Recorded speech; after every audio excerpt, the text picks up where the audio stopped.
Last year, I built my own world for Star Wars called the Dark Universe. This year, I thought I'd start a new universe, a more fantasy-driven one that will incorporate fantasy, sci-fi, steampunk, and anything else I can think of. This map will grow and more will be added as I expand this universe, and we will meet the residents, myths, and legends, and possibly monsters, of this strange faraway land. Welcome to Shambleshire. My name is Aaron, and you're watching Terrain by Aaron.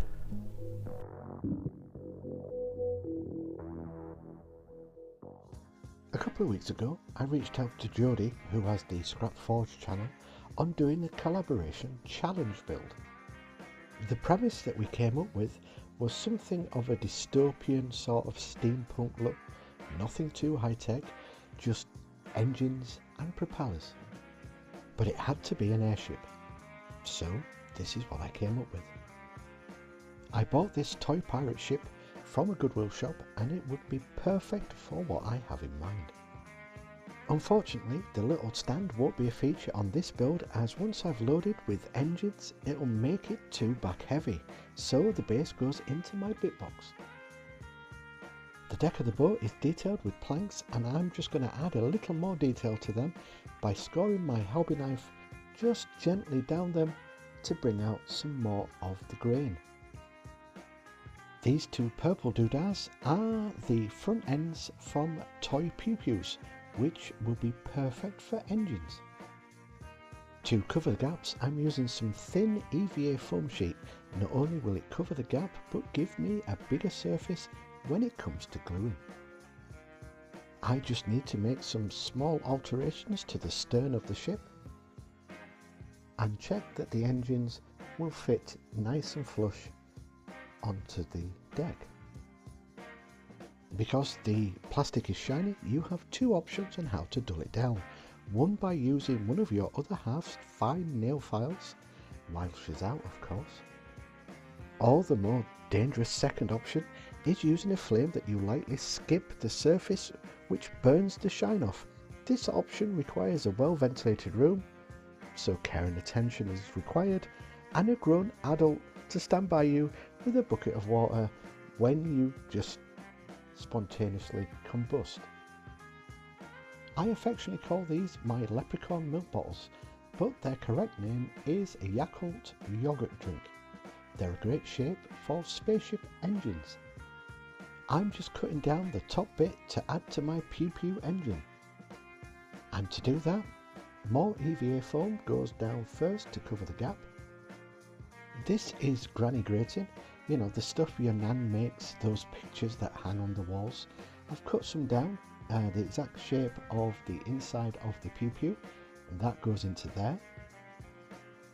And then the cut down leprechaun bottle will get attached to that, and that's my engine. To cover the bad gaps, I used some green stuff putty, ran it through my pipe making gadget, and then placed it around the top of the lid. For inspiration, I looked in my space shuttle kit for greeblies, but soon realised there wasn't much left. And while I thought how I could incorporate that onto my build, I borrowed some nail gems from the other half to make rivets on the pew-pews. So while I do that, it's subscriber shoutouts. This is my way of saying thank you to everyone who watches and leaves a comment. If you want to see your name on a future video, just subscribe, like, hype, and leave a comment. You know, I may have to start putting the shoutouts right at the end of the videos because I'm getting so many, which is absolutely brilliant. Anyway, the engines are now ready to be attached to the boat. I should really stop nipping to our local shop because I come back not only with milk, I come back with strange looking candy. This time a liquid candy in a fire extinguisher. We all know I'm not going to taste the candy, but will use the container. And yes, let me just have a little sniff of this because I think it's, yep, it smells as bad as what you think. So once again, I'm just going to sand down the container and pull apart the insides of the little squeezy bit.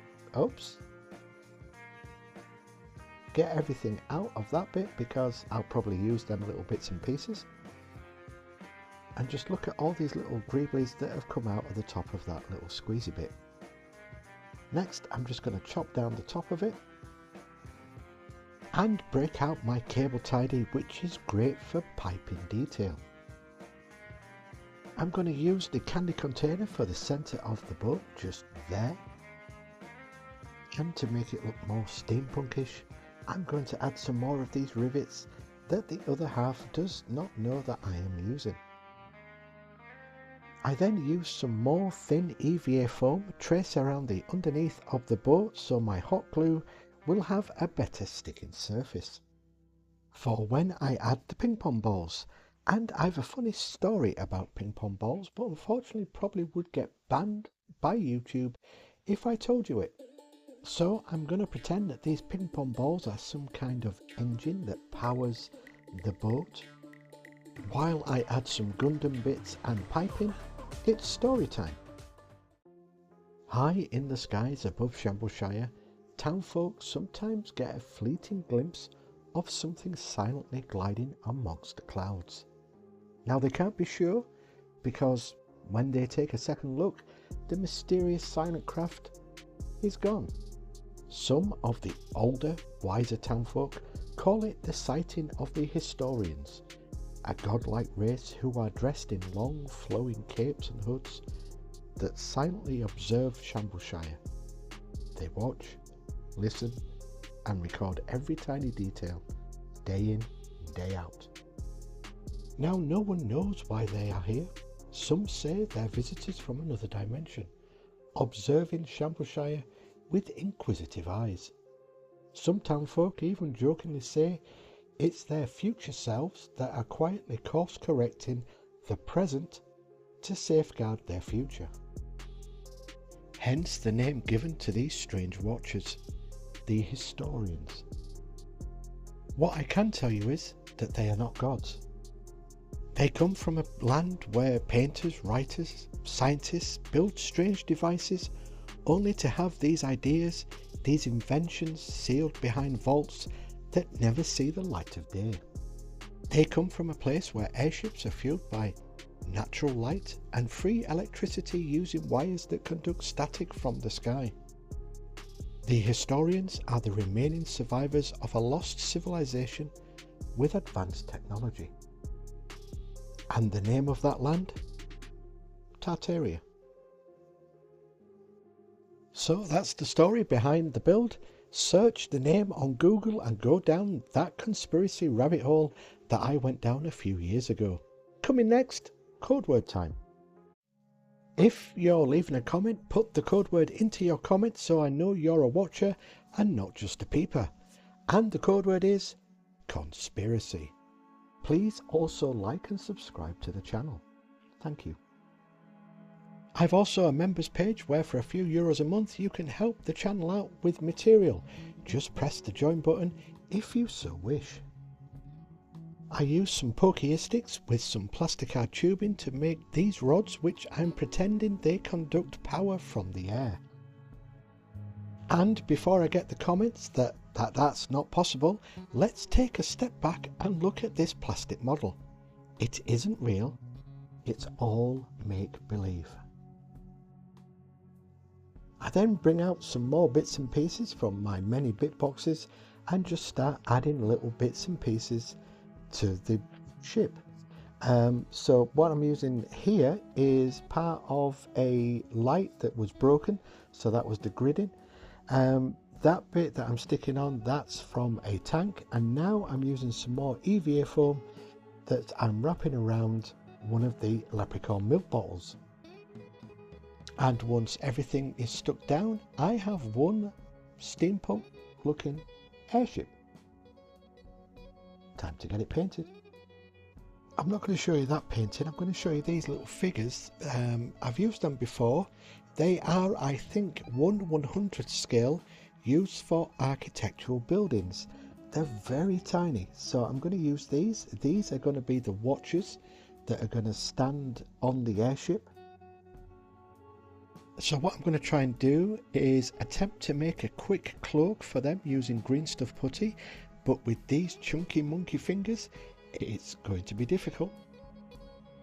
Once the putty is mixed, I try and add a cloak to the figures, and this is the reason I don't do small scale. My fingers are just not nimble enough. But I persevere, and using some pokey scoopy tools, I try and make a cloak that's flowing for each individual figure, and that's the best I can do. And also, to make things worse, I am using green putty on a green background. Well done, Aaron, well done. Anyway, I get them on the 321 block, and I'm going to spray paint them using the Turbo X Mini, which is affectionately called Basil Brush. I tried with the paintbrush to start off with, but wasn't having much luck, so then revert to the airbrush because I realized it was going to be quicker with the airbrush. And I will put a link in the description for an additional 10% off for anything on the Gaahleri website if you so wish to have a peruse and buy something from there, because this is the Gaahleri Turbo X Mini combo with the compressor, which I love, absolutely love. Anyway, on to the build. This is the airship, all painted black, and now I was going to go and do lots of different colours, then realised I'm going to keep it simple. I want the airship to look clean and simple future, which means not a lot of colour apart from gold, copper, a little red for the plasma engine underneath. It's not supposed to be noticed, but needs to look like it was made out of normal things with a few alterations. And I'm just spitballing ideas now. You do realise that, don't you? I also lost some of the footage, so it'll be the glamour shots very shortly. So time for that last YouTuber pitch. Please like, hype and subscribe to the channel. Remember to include the code word in your comment. Let's not forget, this is a model and it doesn't exist in the real world. And all this is just for fun before those armchair warriors fire up their computers. And until next week, go check out Scrap Forge's build and see what he's done. Thanks for stopping by. My name is Aaron. Keep scratching that build, everybody.